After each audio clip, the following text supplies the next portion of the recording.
This weekend starts a very busy period in WWE as May is full of not only, obviously, weekly TV, Raw and SmackDown, NXT, but we also have 3 big events for WWE. We have this weekend's pay-per-view, we have Saturday's main event in a couple of weeks, and then 3 weeks away, we have Clash in Italy.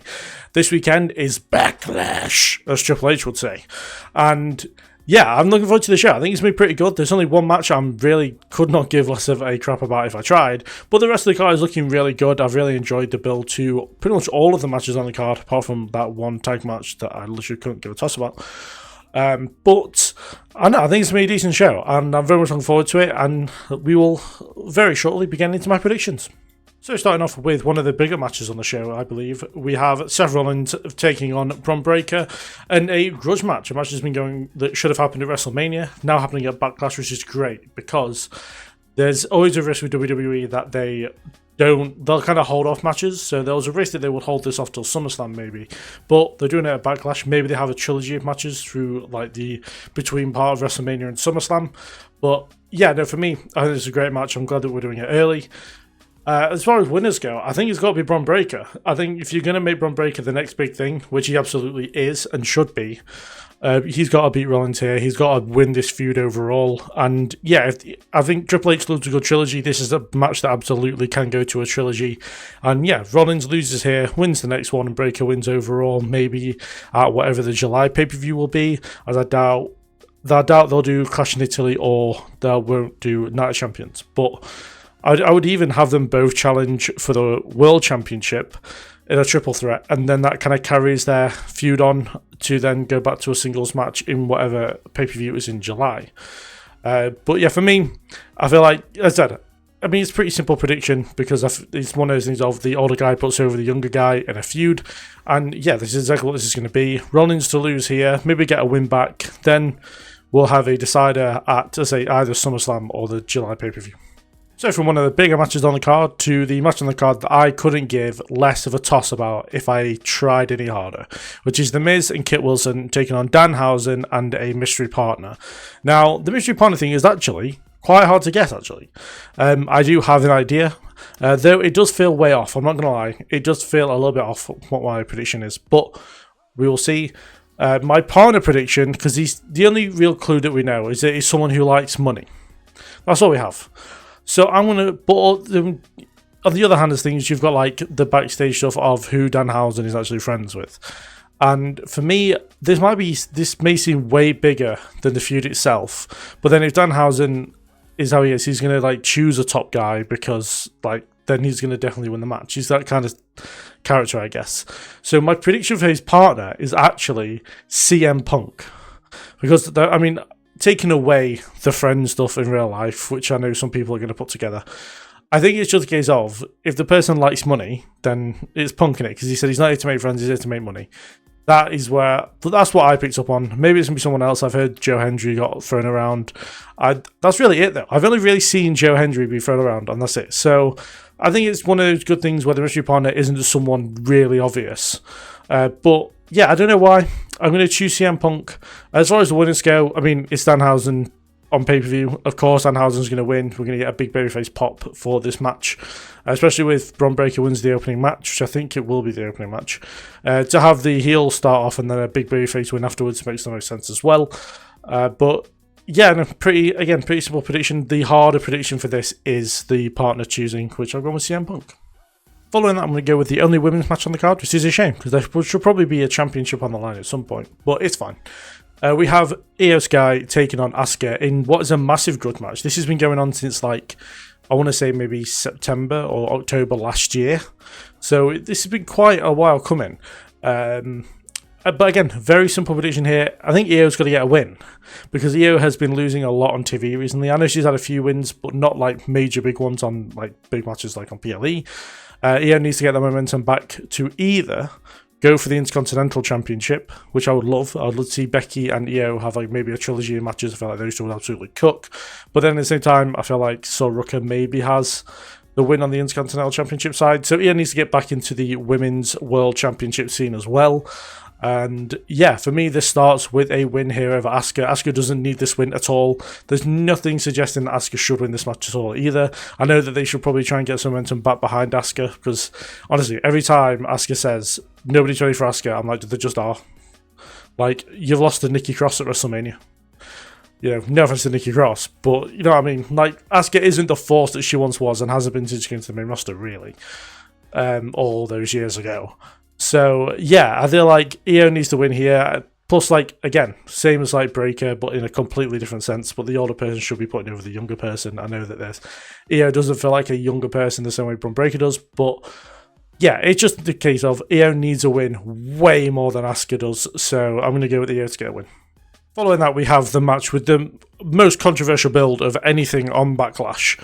We have Trick Williams defending the United States Championship against Sami Zayn. I mean, I shouldn't really be swearing on YouTube, but he is a royal motherfucker. It's Sami Zayn. He literally killed a childhood icon. You can't be doing that. Like, it's honestly, I think I put in the reports I write for DK Wrestling that it is a traumatic event that children shouldn't watch.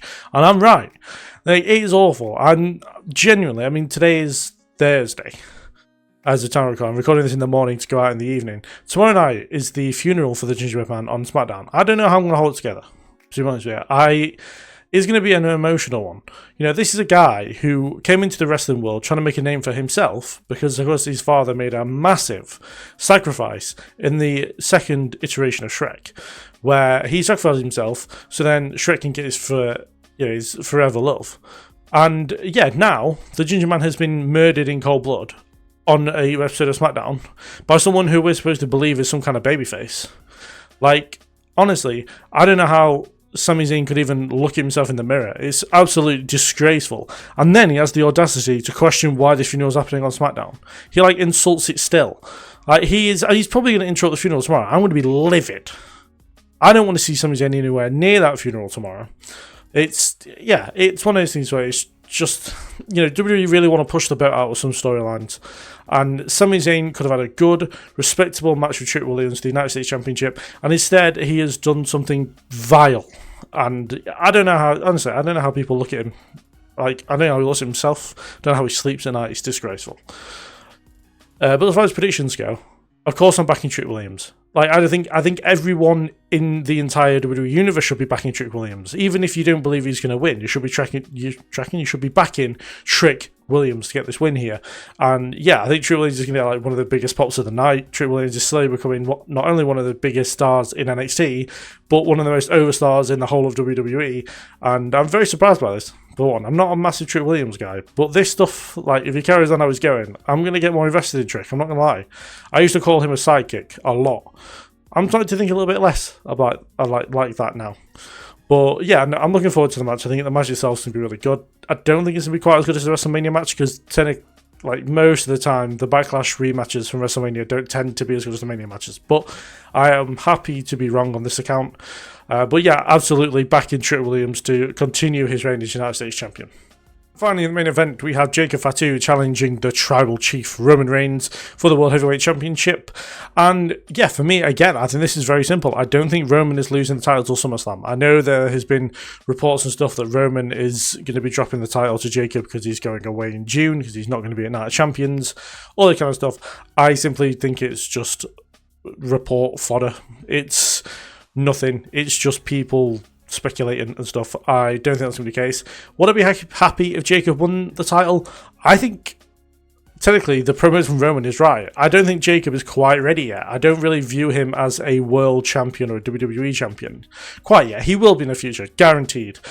I do think it's still a little bit early, and that's why I'm going to go with Roman to retain the championship here. And I know that I can understand people picking Jacob 100%. You know, he has seemed to have got Roman on the rocks a little bit with this Tongan vice grip, or whatever they want to call it.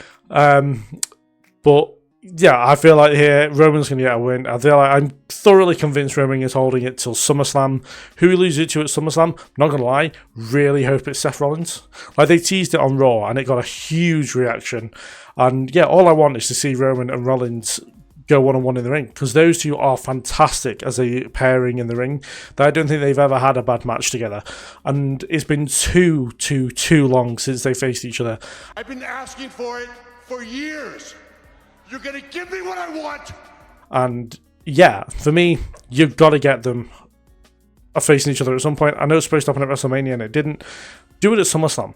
Do it at Clash in Italy. Do it at Night of Champions. Do it at whatever July pay-per-view is. Then do it at SummerSlam. Have them do it whenever. Like, literally, I don't want them to hold back too much, but I get why they would do, because it's Rollins and Reigns. But please, just at least do it at SummerSlam, because it's going to be such a phenomenal match. But yeah, for me, as I said, I'm going to go with Roman to retain here, and just say Jacob, I just don't see him as quite ready yet. So those are my predictions for WWE Backlash 2026. Do put down in the comments below your predictions and why, and who you think Danhausen's partner is going to be. I know I've gone pretty big with CM Punk, but I don't know. Ever since somewhat like the whole money thing, I just can't see it being anybody else, because he's really the only person that mentions money, unless it's Ted DiBiase Jr., which it definitely won't be. So yeah, no, for me, as I say, I think it's going to be Punk. But I'm curious to see what people have picked in the comments below, so do let me know. And do subscribe. We are so nearly at 1k subs. Literally 960 as things stand.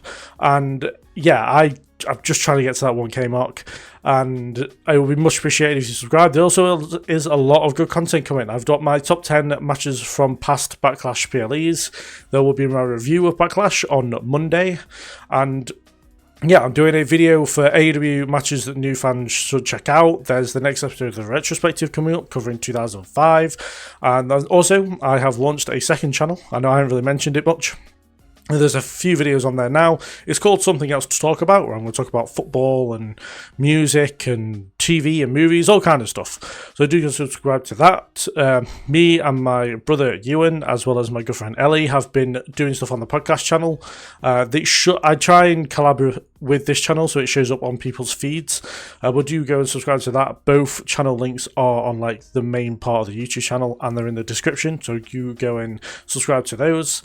And yeah, thank you very much for watching, and I will see you guys in the next one.